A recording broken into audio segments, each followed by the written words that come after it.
Charges are filed in last week's murder of Antonio Perez on Madison's east side. Good evening. I'm Eric FRANKE. And I'm Susan Simon. 2 suspects appeared in court this afternoon, while 2 more are still on the run. Karen Giron Cruz and Victor Prado Velasquez, who is a student at Verona High School. Both are being held on $2,000 bond.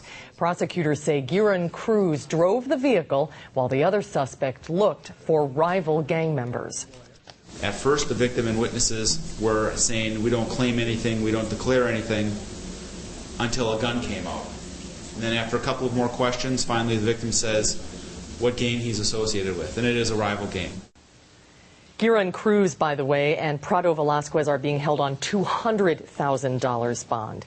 Prosecutors believe one of the men who remains on the loose pulled the trigger while Giron Cruz drove the vehicle. That suspect is 18-year-old Ariane Gutierrez, whose real name is Ivan Mateo Lorenzo. 24-year-old Billy Wenner is also considered a suspect. If you have any information about either suspect, you're asked to call Madison police. Mateo Lorenzo is a student at Middleton High School. And while he's on the run, the school is under increased security. News 3's Brad Chaimson has more on how the school reacted and why parents feel good about it. Brad? Well, no one knows where Gutierrez is, as he is known in the school.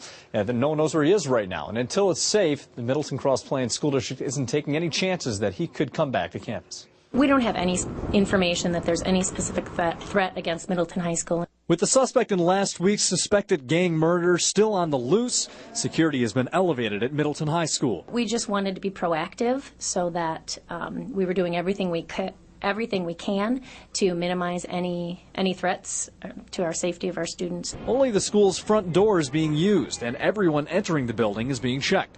That includes MARGO HARDYMAN, who volunteers at the school on Fridays. I have a lanyard with my volunteer picture on it, but they stopped and checked me to make sure I was who I said I was. HARDYMAN feels the added police presence, which mainly consists of patrols in the area, is justified.